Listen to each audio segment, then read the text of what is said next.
frères et sœurs réunis ici dans cette chapelle de Nazareth à Chaveuil, frères et sœurs qui peut-être allaient nous rejoindre par quelques canaux de la communication digitale, nous célébrons le 4e dimanche du temps pascal.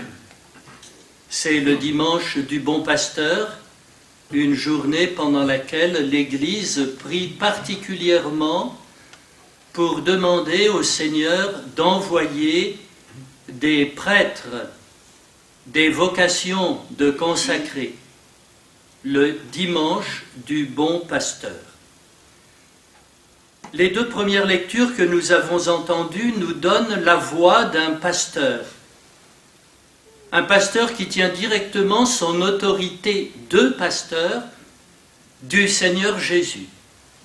Pierre, dans la première lecture tirée des Actes des Apôtres, Pierre s'adresse à la foule qui s'est amassée devant le Cénacle. Nous sommes le jour de la Pentecôte. Dans la 2e lecture, nous avons entendu un extrait de la première lettre de Pierre, où il nous parle de celui qui est le pasteur de nos âmes par excellence.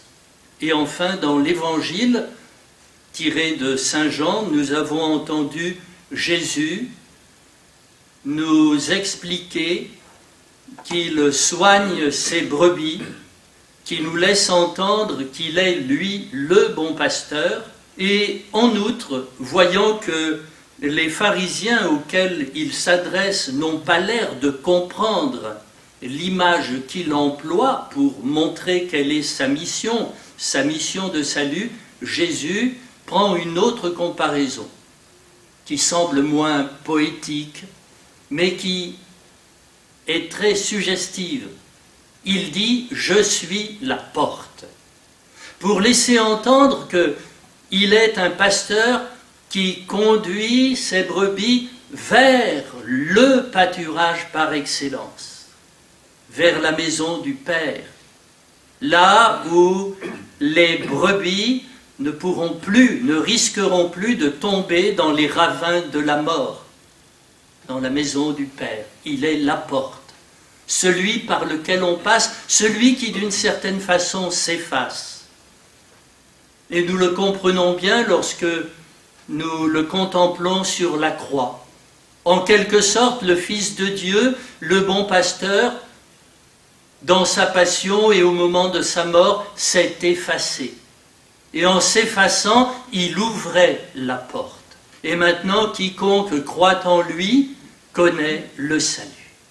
Alors, arrêtons-nous un petit peu, si vous le voulez, puisque aujourd'hui, nous prions pour les vocations et particulièrement pour les prêtres. Arrêtons-nous un peu au discours de Saint Pierre. Alors, rappelons-nous qui est Pierre. Pierre, au départ, quand on nous parle de lui dans les évangiles, eh bien, c'est le frère d'André. Jean et Jacques le connaissent. Ils lui parlent de Jésus. Et Jésus va l'appeler, lui qui a un travail, qui semble-t-il est marié, puisqu'il a une belle-mère que Jésus guérira. Il est pêcheur au lac de Tibériade. Apparemment, rien ne le destine à la mission que Jésus va lui confier. Mais c'est ainsi pour pratiquement toutes les vocations.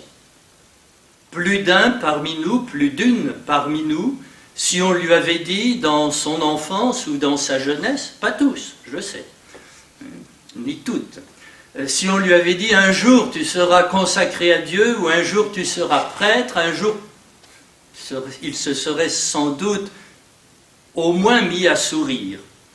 Peut-être qu'il aurait été un peu plus vigoureux en disant mais ça va pas la tête, non. Mais les desseins du Seigneur ne sont pas les nôtres. Et voilà que Pierre a été appelé par Jésus et qu'un jour, il s'appelait Simon, Jésus lui dit « Eh bien, tu es Pierre, je te donne un nom nouveau, un nom qui va signifier sa mission. Et sur cette pierre, je bâtirai mon Église. » Et lorsque Jésus apparaît au bord du lac à ses disciples qui sont en train de pêcher après sa résurrection, à Pierre, il lui renouvelle sa mission. Sois le pasteur de mes brebis. Et il va le lui dire 3 fois, puisque Pierre avait renié Jésus 3 fois.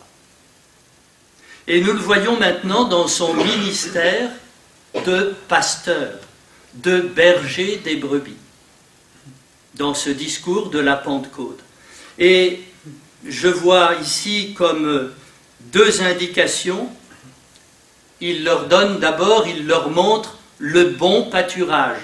Quand il leur dit à tous les auditeurs qui sont touchés au cœur et qui demandent « Que devons-nous faire ?», Pierre leur répond « Convertissez-vous et que chacun de vous soit baptisé au nom de Jésus-Christ pour le pardon de ses péchés. Vous recevrez alors le don du Saint-Esprit. » Voilà les verts pâturages, le pardon des péchés et l'habitation du Saint-Esprit dans le cœur des baptisés. Ça, ce sont les verts pâturages. Et aussi, il indique que les ravins de la mort existent. Et cela est toujours valable pour nous aussi. Et c'est un des rôles de nos pasteurs. Non seulement d'indiquer les bons pâturages, les sources d'eau vive, les sources d'eau fraîche, mais également les dangers, les tentations, les erreurs. C'est aussi dans leur mission de rappeler où est la vérité qui fait vivre. Détournez-vous de cette génération tortueuse et vous serez sauvés. Saint Pierre, toujours dans sa mission de bon pasteur des brebis de Jésus qui lui ont été confiées, leur parle de celui qui est le pasteur par excellence. Et il rappelle combien Jésus a souffert. C'est pour vous que le Christ a souffert. Et il vous a laissé un modèle afin que vous suiviez ses traces.